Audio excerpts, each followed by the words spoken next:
हमने क्या गलती की थी, ये सृष्टि रचना के द्वारा आपको बहुत बार बता रखी है। आज विषय दूसरा है, इस करके थोड़ा सा हिंट देंगे, जिसमें परमात्मा ने सतलोक अलखलोक और ऊपर के अगम और अनामी लोक सभी उत्पन्न कर दिए अपने वचन से अजर अमर। और परमात्मा ने सबसे पहले 16 पुत्रों की उत्पत्ति की, उससे पहले 16 द्वीप उत्पन्न किए, उनमें सबको रहने को कहा। उनमें से एक पुत्र अचिंत था, उससे कहा कि आप सृष्टि रचना करो। शेष उसको अपनी सामर्थ्य का आभास कराना था कि तुम कितने सक्षम हो और क्या कर सकता है प्राणी परमात्मा के अतिरिक्त। तो उसने अपने वचन से अक्षर पुरुष की उत्पत्ति की। श्रीमद् भगवद गीता अध्याय नंबर 15 के श्लोक नंबर 16 और 17 में 3 पुरुष हैं, सरपुरुष, अक्षर पुरुष और उत्तम पुरुष है तो अन्य। उसको परम अक्षर पुरुष यानी परम अक्षर ब्रह्म कहते हैं, जो श्रीमद् भगवद गीता अध्याय नंबर 7 के श्लोक 29 में गीता ज्ञानदाता कहता है कि अर्जुन, जो व्यक्ति जरा और मरण से छूटने के लिए ही प्रयत्नशील हैं, उससे मोक्ष पाना चाहते हैं, वृद्धावस्था से और मृत्यु से, वो उस तत्परम से परिचित हैं, संपूर्ण अध्यात्म ज्ञान से परिचित हैं और सब कर्मों से वो वेल नोन है। वही लोग यहाँ से निकलने की, मृत्यु से और जरा यानी बुढ़ापे के दुख से छूटने का प्रयत्न करते हैं, तो वो उस तत्परम से परिचित होते हैं। अर्जुन ने 8वें अध्याय के प्रथम मंत्र में पूछा कि वो तत्ब्रह्म क्या है। गीता ज्ञानदाता ने 8वें अध्याय के 3रे श्लोक में कहा कि वो परम अक्षर ब्रह्म है। यानी गीता ज्ञानदाता से अन्य है वो समर्थ शक्ति। तो 15वें अध्याय के गीता जी के 16 और 17 श्लोक में 3 पुरुष हैं, सरपुरुष, अक्षर पुरुष, और 17वें श्लोक में कहा कि उत्तम पुरुष है तो अन्य है। इन दोनों से, सरपुरुष और अक्षर पुरुष से, वो श्रेष्ठ परमात्मा उत्तम पुरुष पुरुषोत्तम तो कोई और है, और वही तीनों लोकों में प्रवेश करके सबका धारण पोषण करता है। वो वास्तव में अविनाशी परमेश्वर है। तो अचिंत ने अक्षर पुरुष की उत्पत्ति की, और अक्षर पुरुष वहाँ एक सरोवर है, मान सरोवर, अमृत से भरा हुआ, उसमें जाके सो गया, गहरा चला गया। वहाँ श्वासों से जीवन नहीं है। काफी समय तक वो बाहर नहीं आया। आपको थोड़ी सी सृष्टि रचना का हिंट देकर आज का जो विषय है वो फिर चलेगा। अचिंत ने देखा अक्षर पुरुष सरोवर के अंदर, निद्रा के अंदर, गहरी निद्रा में सो रहा है, और अक्षर पुरुष के बिना अचिंत सृष्टि नहीं कर सकता। तब उसने अर्ज की कि अक्षर पुरुष निद्रा में है, प्रभु मैं कुछ नहीं कर पा रहा हूँ। तब परमात्मा ने कहा कि बेटा तुम कर भी नहीं सकते, ये तुम्हारे को थोड़ा सा एक झटका दिया है, कहीं तुम बीच में टांग अड़ा लेते। परमात्मा ने ये सिद्ध कर दिया कि समर्थ का काम समर्थ ही कर सकता है, और दूसरा कोशिश करेगा तो वो मार ही खाएगा। तब परमेश्वर ने उसी सरोवर से थोड़ा सा जल अपनी आचमन में लिया, अपनी शब्द से उसको अंडा बना दिया। अंडे में अपने वचन से, अपने ही अंदर से एक आत्मा उसमें प्रवेश कर दी। उस अंडे को बहुत बड़ा आकार का अंडा बना दिया, उसको उसमें छोड़ दिया। सरोवर में गड़गड़ गड़गड़ करता हुआ वो नीचे गया। तो उसकी गड़गड़ाहट सुन के अक्षर पुरुष की निद्रा खुल गई। और किसी को कच्ची निद्रा से जगा दिया जाए तो उसमें थोड़ा सा क्रोध होता है। उसने क्रोधवश उसको देखा कि किसी ने मेरी निद्रा भंग कर दी, तो वो कोप उस अंडे पर टकराया, उससे अंडा फूट गया। उसमें से ये सरपुरुष निकला, सरपुरुष। अब इस अध्यात्म ज्ञान को सुनने के लिए यह सृष्टि रचना एक मास्टर की समझ लेना। और जब तक आप इस सृष्टि रचना से परिचित नहीं होगे तब तक आप अध्यात्म का कोई सिर पैर नहीं समझ सकते। प्रथम बार कोई सुनेगा उसको ऐसा लगेगा जैसे दंत कथा बनावटी कहानी है। अब वो अंडा फट जाने से उसमें से सरपुरुष निकला ज्योति निरंजन, जिसको काल भी कहा जाता है, जो 21 ब्रह्मांड का स्वामी है। तब परमेश्वर ने कहा कि तुम दोनों बाहर आओ। वो दोनों बाहर आ गए। उनसे कहा कि जाइए आप अचिंत के द्वीप में रहो। एक स्थान तीनों को दे दिया, अचिंत, सरपुरुष और अक्षर पुरुष। उसके पश्चात परमेश्वर ने स्वयं शेष रचनाएं की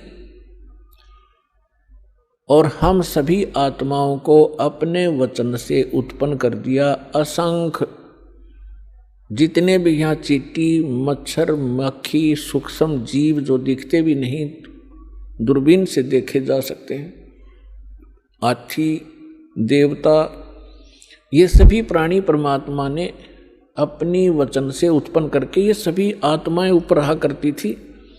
हम सभी की वहाँ सृष्टि थी, परिवार था और बहुत सुंदर महल, बड़े बड़े बगीचे, प्रत्येक के महल के आसपास बहुत बहुत सुंदर आगे पार्क हैं, फल फ्रूट वहाँ पर लदपद रहते हैं, मेवा लदपद रहती है, सदाबहार वृक्ष हैं, सदाबहार बाग बगीचे हैं।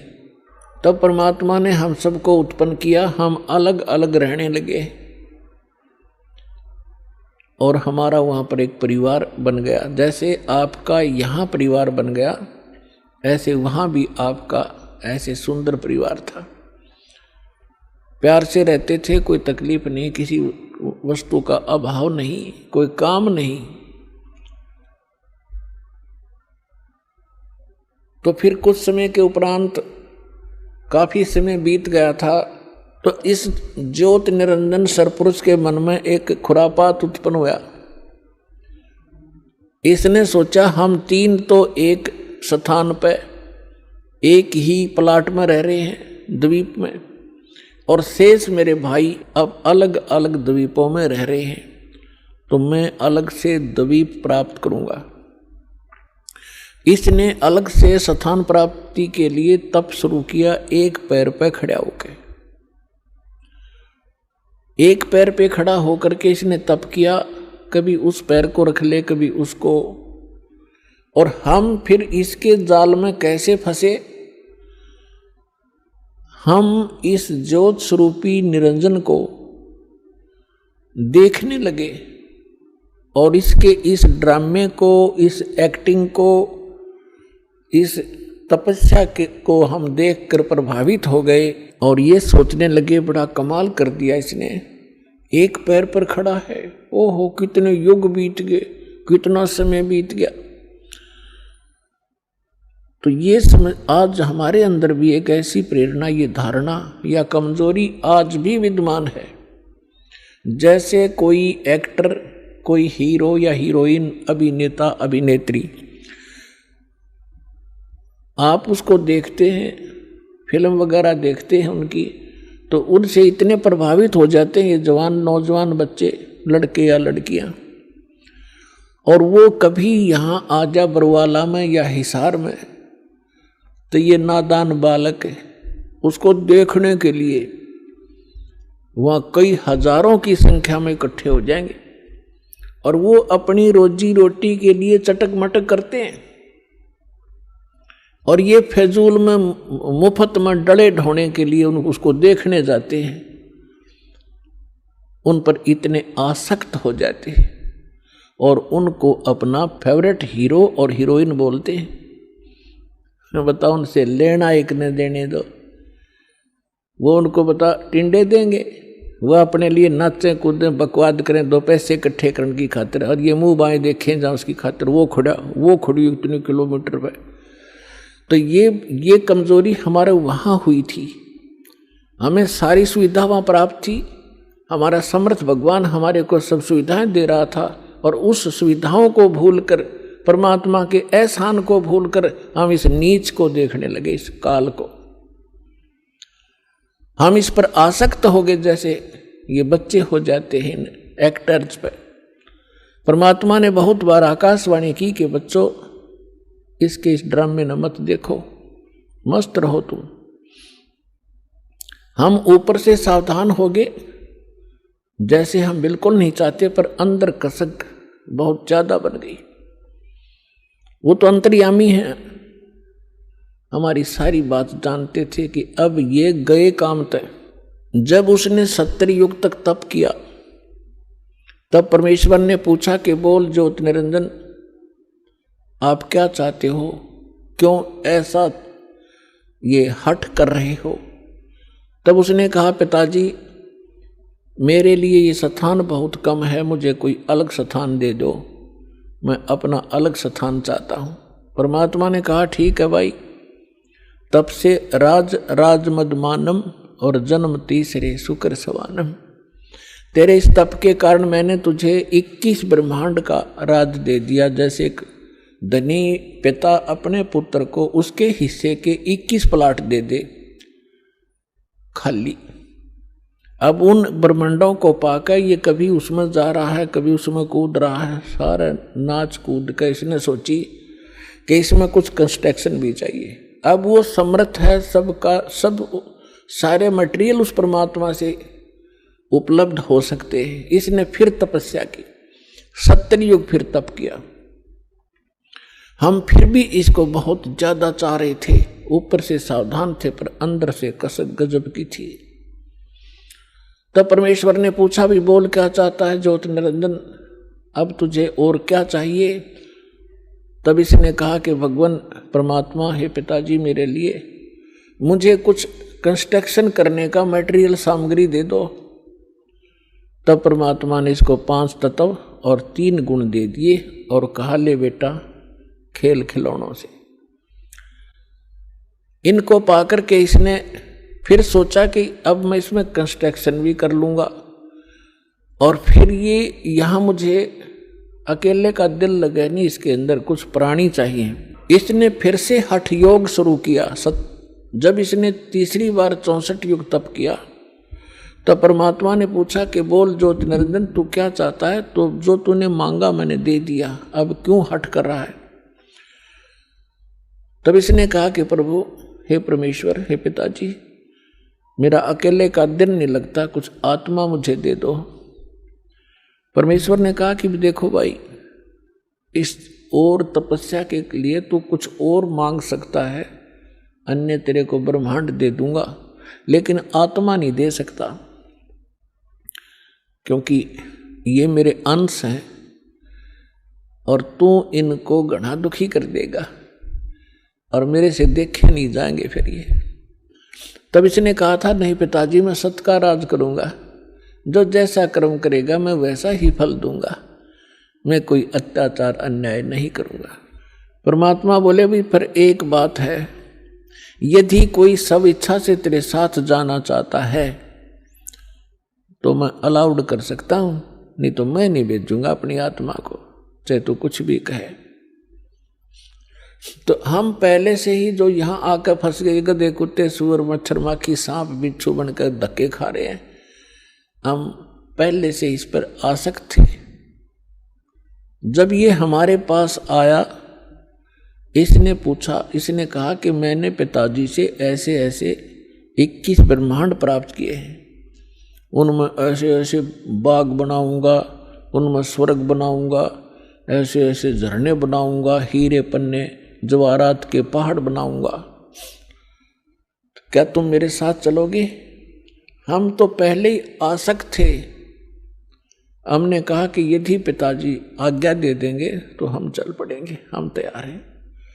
इसने पिताजी के पास परमेश्वर के पास जाकर कहा कि हे भगवान कुछ आत्माएं मेरे साथ चलने को तैयार हैं। तब परमात्मा ने कहा कि ऐसे नहीं, मेरे सामने स्वीकृति जो करेगा मैं उसको भेज सकता हूँ। अपनात्माओं एक समस्या और आती है, क्योंकि हम इस नए ज्ञान में सुनते हैं तो हमारे अंदर इतनी शंकाएं उत्पन्न हो जाती हैं जैसे सावन के महीने में घास फूट जाया करे, निरी शंकाएं पैदा होंगी। पर शंका का समाधान इस सत्संग से होगा। सुनते ही रहना, सुनते ही रहना, अपने आप सेटिंग हो जाएगी। अब आपके मन में ये आवेगा कि परमात्मा तो जानी जानते कि हमें कितना कष्ट होगा, तो हमें यहाँ नहीं भेजना था। हम अपनी गलती नहीं मानते कि हमने अपने परम पिता को छोड़कर इस नालायक पर आस्था नहीं करनी चाहिए थी, जो हमें सारा सुख दे रहा था, और वो तो त्याग दिया और इस नंग के पीछे लाग लिए जो आप भिखारी उस परम पिता का। अपने आत्मा। दूसरा ये एग्जाम्पल समझिए कि जैसे सेब विक्रेता होता है, उसको सेब कितनी प्रिय होती है, कितनी कॉस्टली होती है। 1, 2, 3, 4, 10 यदि सेब खराब हो जाती हैं, वो उन सेब को उन सेबों में नहीं रख सकता जो स्वस्थ है। वो भले ही उसको खूब कष्ट होता है, दुख होता है, उसको ये पता है कि देख मेरे को 100-200 रुपये की हानि होगी, वो फिर भी उन खराब सेबों को उठा के और कूड़े में फेंक देता, उसने सूअर खाया कर। भले उसकी आत्मा दुखती है कि मुझे कितनी हानि होगी, लेकिन रख नहीं सकता कि ये और भी डूब देंगी। तो हम खराब सेब हो गए थे और परमात्मा ने हमारे को वहां से फेंकना अनिवार्य समझा था। ये एक और एग्जाम्पल आपको बता जा रहा है। अब परमात्मा ने हमारे से आकर पूछा कि बोलो भाई कौन जाना चाहता है इसके साथ। तो हम अपने पिता के सामने बोल नहीं सके, शर्मिंदा हो गए, लज्जित हो गए, नीची गर्दन कर ली, क्योंकि वो पहले ही कहा करते थे कि इस पर आसक्त ना होना। तब परमेश्वर ने कहा, वो सन्नाटा छा गया, साइलेंट हो गया, सब कुछ शांत हो गए। तब परमेश्वर ने कहा कि क्यों भाई ज्योति निरंजन, ये तो कोई नहीं बोल रहा, तू कह रहा था मेरे साथ जाना चाहते हैं। उसी समय एक आत्मा खड़ा हुआ और उसने खड़ा होकर के कहा कि पिताजी मैं इसके साथ जाना चाहता हूं। अब बाकी हमने सोचा कि यो एकला एक वहां सारी लूट लेगा और हम रह गए पाछे, तो हम भी फिर खड़े हो गए, दोनों हाथ ऊपर न कर लिए। सारे के सारे जितने असंख्यों अनगिन जीव यहां आ फंसे। तब परमात्मा ने कहा ठीक है भाई, जो जिसने हृदय से स्वीकृति इसकी की है उसको मैं इसके साथ भेज दूंगा, लेकिन आप जाइए अपने ब्रह्मंडों में, मैं इनको वहां भेजने का तरीका दूसरा अपनाऊंगा। तो परमात्मा ने क्या किया कि जिस आत्मा ने सबसे पहले स्वीकृति दी थी उसका एक युवा लड़की बना दिया अपने वचन पे, और उसके अंदर हम सभी प्राणियों को सूक्ष्म रूप बनाया और सूक्ष्म बना दिया हमारा स्वरूप, और सभी को अपने वचन से उस लड़की के शरीर में प्रवेश कर दिया। अपनात्मा, अब वैज्ञानिक तरीके से आप अच्छी तरह समझ सकते हो कि हमारे ब्लड के अंदर कितने जीवाणु हैं। 1 ग्राम ब्लड के अंदर 40-40 लाख जीवाणु, ये डॉक्टर लोग बताते हैं कि इतने बैक्टीरिया हैं, इतने फलाने हैं। तो इसको समझने में कति देर नहीं लगेगी। तो इसी प्रकार परमात्मा ने उस लड़की के शरीर में हम सभी को सूक्ष्म बनाकर प्रवेश कर दिया। अब वो लड़की कौन है? ये अष्टंगी है, दुर्गा है, और हम सभी उसमें प्रवेश कर दिए। अपने पुत्र सहजदास को जो परमात्मा ने सबसे पहले 16 वचन से उत्पन्न किए थे, उनको ही वो विशेष वहाँ की व्यवस्था के लिए प्रयोग करते हैं। तो सहजदास को कहा कि जा इस अपनी बहन को ले जा और इस ज्योति निरंजन के पास उसके ब्रह्मंडों में छोड़िया, और उसको बता देना कि मैंने इस लड़की को, बेटी को एक वचन पावर दे दी है, जितने जीव वो कहेगा या उत्पन्न कर देगी वचन से, और जितनी आत्माओं ने तुम्हारे साथ जाना चाहा था इसके शरीर में प्रवेश है। सहजदास ने जाके सब कथा सुना दी और लड़की को छोड़कर वापस आ गया। अब इस ज्योति निरंजन ने अब ज्योत निरंजन के मन में ये दोष आया, अकेली युवा लड़की को देखकर इसने यह एक और भयंकर गलती कर दी। ये विषय वासना वश होकर लड़की के साथ दुराचार करने की चेष्टा करने लगा। तब लड़की ने कहा कि ज्योत निरंजन देखो, आप पिता के वचन से उत्पन्न हुए अंडे से, आप मेरे बड़े भाई हो, उसके बाद हमारी उत्पत्ति उसी परमेश्वर ने की है। मैं आपकी बहन और आप मेरे बड़े भाई, ये दुष्कर्म ना करें। मेरे को परमात्मा ने वचन दिया है, वचन शक्ति दे रखी है, जितने जीव आप कहोगे नर और मादा मैं वचन से उत्पन्न कर दूंगी। लेकिन उसने एक नहीं सुनी और उसी समय उसने उस लड़की को, परमात्मा ने एक और रजा बख्शी थी कि उस लड़की को प्रजनन इंद्री नहीं लगाई थी, बाकी शेष सब फीचर्स जो थे वो सब लड़की वाले थे। तो उसने अपनी नख रेखा से, नाखूनों से प्रजनन इंद्री बना ली। अब लड़की ने देखा कि जुल्म करेगा, मेरी इज्जत लूटेगा, तो उसने एकदम सूक्ष्म रूप बनाया और वो जो ही उसके साथ दुराचार करने की स्थिति में हुआ, मुंह खोला बकवाद के लिए, उसके मुख के माध्यम से पेट में चली गई।